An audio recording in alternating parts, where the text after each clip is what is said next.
Hello guys, welcome back. तो आज हम स्टार्ट करेंगे ट्रांसपोर्टेशन। ट्रांसपोर्टेशन का मीनिंग क्या है? ट्रांसपोर्टेशन मीन्स किसी भी चीज को एक जगह से दूसरी जगह ट्रांसपोर्ट करना, उसको पहुंचाना। तो हमने बात की थी कि हमारी बॉडी में फूड बनता है, वेस्ट मटेरियल बनते हैं। तो ये जो फूड है, ऑक्सीजन होती है, जो जो ऑक्सीजन का एक्सचेंज होता है, वो सब अब जैसे सारे ऑर्गन्स तक, सारे सेल्स तक पहुंचना बहुत जरूरी है ताकि सबको एनर्जी मिल पाए।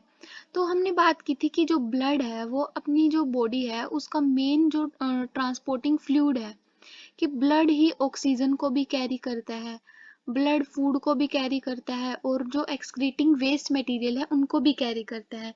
ब्लड के क्या क्या कंपोनेंट्स थे? प्लाज्मा और ब्लड कॉर्पसल्स।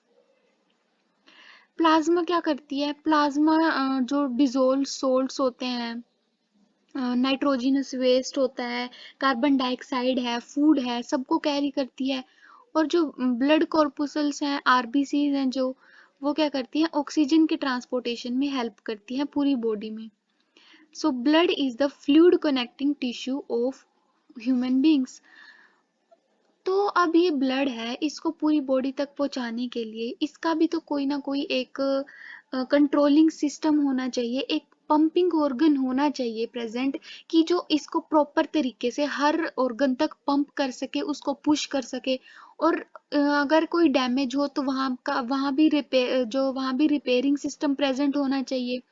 तो जो हमारी बॉडी का जो पंपिंग ऑर्गन है वो क्या है? हार्ट। हार्ट क्या करता है? ब्लड को पंप करने का काम करता है। ठीक है। ये है ह्यूमन हार्ट का डायग्राम। ह्यूमन हार्ट क्या होता है? मस्कुलर होता है। एक ह्यूमन हार्ट बहुत ही मस्कुलर ऑर्गन है, क्योंकि उसको भी तो मतलब फोर्स लगाना होता है ब्लड को पंप करने के लिए। तो ऑब्वियसली मसल्स की रिक्वायरमेंट है। ये कितना, इसका साइज कितना है? इसका साइज है फिस्ट जितना, मतलब आपकी जो मुट्ठी होती है आप उसे बंद करते हैं, हार्ट का साइज ओनली उतना ही है, और काम करना होता है इसको पूरी बॉडी में ब्लड पहुंचाना होता है। अब हम बात करेंगे जैसे कि हमें क्या करना होता है। हमें ब्लड क्या होते हैं? दो टाइप्स के होते हैं, एक ऑक्सीजनेटेड ब्लड होता है और एक होता है डीऑक्सीजनेटेड ब्लड, जिसमें CO2 की कंसंट्रेशन ज्यादा होती है। तो हमें ये दोनों टाइप के ब्लड हमें क्या करने होते हैं? ट्रांसपोर्ट करने होते हैं। ऑक्सीजनेटेड जो ब्लड है वो टिश्यूज तक, बॉडी ऑर्गन्स तक ट्रांसपोर्ट करना होता है, और जो ये डीऑक्सीजनेटेड ब्लड है ये हमें ट्रांसपोर्ट करना होता है लंग्स तक। लंग्स में क्या होता है? ये ब्लड प्यूरिफाई हो जाता है। लंग्स में ये जो ब्लड प्यूरिफाई हो जाता है, ऑक्सीजनेटेड हो जाता है, फिर हम इसको क्या कर देते हैं? टिश्यूज में ट्रांसफर कर देते हैं।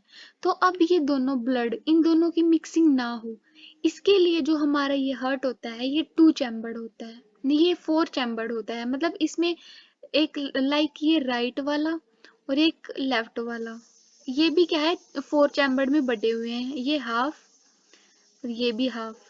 हमारा जो हार्ट होता है वो 4 चैम्बर्ड होता है। मतलब यहाँ पे ऑक्सीजन वाले ब्लड की और डीऑक्सीजनेटेड ब्लड की मिक्सिंग नहीं होती, प्रॉपर पूरा पाथवे है ऑक्सीजनेटेड और डीऑक्सीजनेटेड ब्लड का। तो सबसे पहले हम देखते हैं हार्ट के जो स्ट्रक्चर है उसको देखते हैं। ठीक है। तो ये हार्ट क्या होता है? 4 चैम्बर्ड होता है। फर्स्ट चैम्बर ये है left atrium. Let me use another colour pen ताकि डिफ्रेंशिएट हो पाए। So okay. ये क्या है? Left atrium. और इसके नीचे क्या प्रेजेंट है? लेफ्ट वेंट्रिकल, राइट एट्रियम,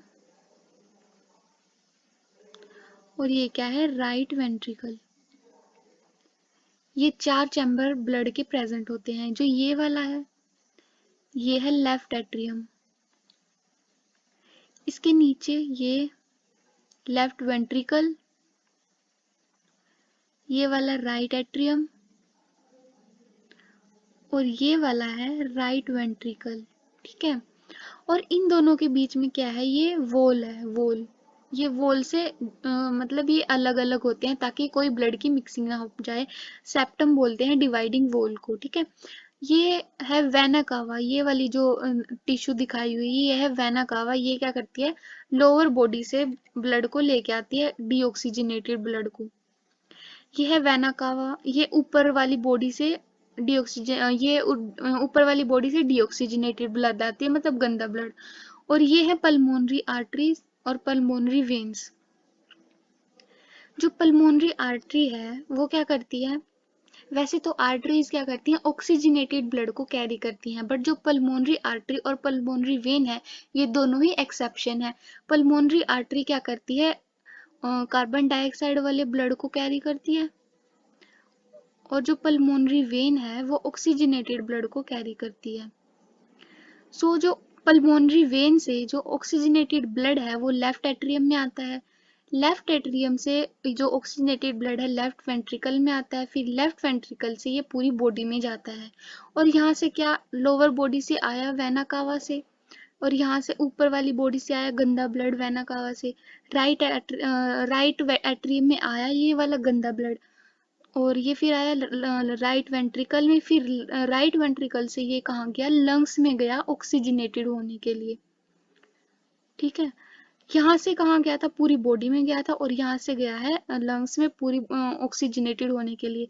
फिर लंग्स में जो ये ऑक्सीजनेटेड हो जाएगा, फिर उसके बाद ये पल्मोनरी वेन से वापस लेफ्ट एट्रियम में आ जाएगा, फिर लेफ्ट वेंट्रिकल में, और फिर क्या हो जाए, पूरी बॉडी में ट्रांसपोर्ट हो जाएगा। तो ऐसे पूरा सर्कल चलता रहता है हार्ट का।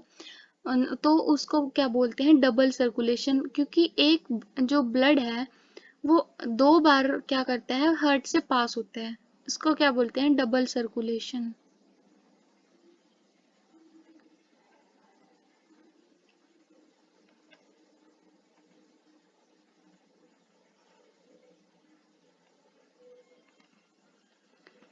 दो बार कैसे हुआ, क्योंकि पहली बार ये आया यहाँ से राइट एट्रियम में गंदा ब्लड आया राइट वेंट्रिकल में, फिर ये लंग्स के पास गया, ट्रांसपोर्ट लंग्स के पास गया है वो ऑक्सीजनेटेड होने के लिए, प्योर होने के लिए, फिर प्योर होने के बाद फिर वो लेफ्ट एट्रियम में वापस आया, फिर लेफ्ट वेंट्रिकल में, फिर वो बॉडी में गया। तो हार्ट से तो वो क्या हुआ, दो बार ही पास आउट हुआ ना, तो इसे बोलते हैं डबल सर्कुलेशन। सो अब देखते हैं कि जो ब्लड के ट्रांसपोर्ट का जो पाथवे क्या है। पाथवे हमने पढ़ लिया, मतलब ये इसका प्रॉपर क्या है, प्रोसीजर क्या है। सो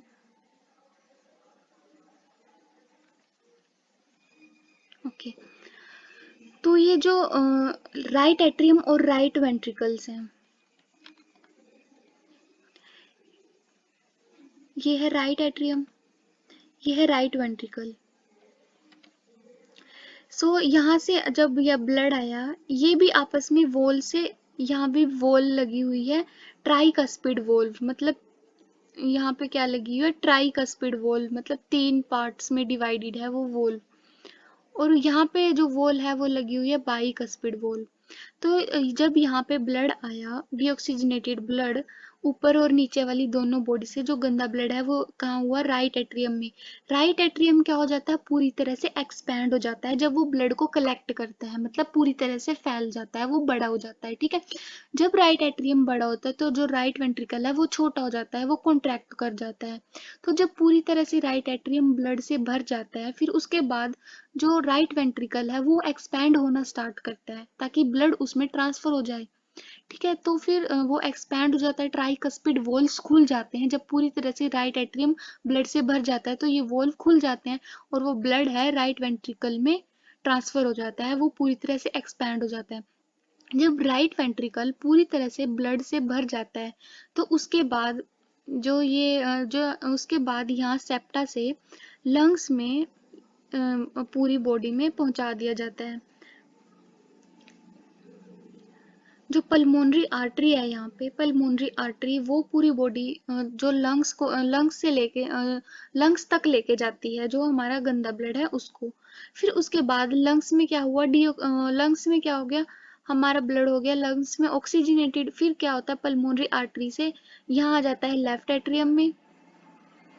लेफ्ट एट्रियम में आने के बाद ये भी वही सेम प्रोसीजर, जब लेफ्ट एट्रियम में ब्लड आ रहा होता है तो ये पूरी तरह एक्सपैंड हो जाता है, फैल जाता है, और ये नीचे वाला राइट वेंट्रिकल है ये क्या हो जाता है, छोटा हो जाता है। तो जब इसमें पूरी तरह से ब्लड भर जाता है तो इसके बाइकस्पिड वॉल्व हैं जो खुल जाते हैं, और फिर लेफ्ट वेंट्रिकल में ब्लड, ऑक्सीजनेटेड ब्लड पूरी तरह से फिल हो जाता है।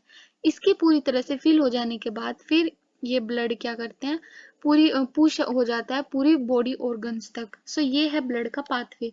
सबसे पहले जो ये ऑक्सीजनेटेड ब्लड से स्टार्ट किया है लेफ्ट वेंट्रिकल में, फिर लेफ्ट वेंट्रिकल में आया, पहले एट्रियम में था फिर वेंट्रिकल में आया, फिर मेन ओर्टा से मेन आर्टरी से ऑक्सीजनेटेड ब्लड क्या है पूरी बॉडी ऑर्गन्स तक गया। ठीक है, फिर बॉडी ऑर्गन्स ने कलेक्ट किया जो डीऑक्सीजनेटेड ब्लड है वेना कावा से। मैंने बताया अपर वेना कावा ऊपर वाली बॉडी का डीऑक्सीजनेटेड ब्लड कलेक्ट करती है और लोअर वेना कावा नीचे वाली जो बॉडी का डीऑक्सीजनेटेड ब्लड कलेक्ट करती है।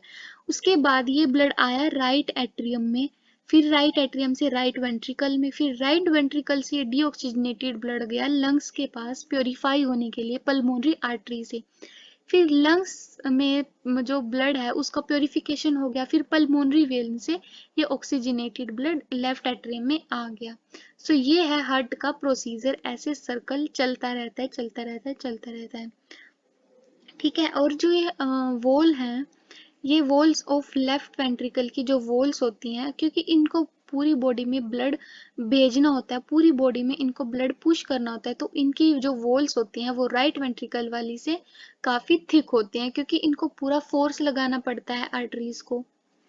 ठीक है, तो आज हमने क्या देखा, ह्यूमन हार्ट का स्ट्रक्चर और ब्लड का पाथवे देखा कि किस तरह से ब्लड पंप होता है, किस तरह से ऑक्सीजनेटेड और डीऑक्सीजनेटेड ब्लड दोनों अलग अलग फ्लो होते हैं हार्ट में, और किस तरह से जो डीऑक्सीजनेटेड ब्लड है वो राइट चैम्बर है जो हार्ट का वहां से लंग्स के पास भेजा जाता है, फिर प्योरीफाई होके लेफ्ट चैम्बर में आता है, फिर लेफ्ट चैम्बर से पूरी बॉडी में ऐसे सर्कल चलता रहता है, डबल सर्कुलेशन। तो ठीक, तो कल हम बात करेंगे ब्लड वेसल्स के बारे में, और बाकी जो ऑर्गेनिजम्स हैं उनमें किस तरह का हर्ट होता है, क्या उनमें भी 4 चैम्बर हर्ट होता है, जो फिशीज होती हैं, एम्फीबियंस होते हैं, स्नेक्स वगैरह होते हैं, तो कल हम उनकी बात करेंगे। तब तक के लिए please like the video, share it to your friends and also subscribe the channel, press the bell icon so that you will be notified. Thank you so much.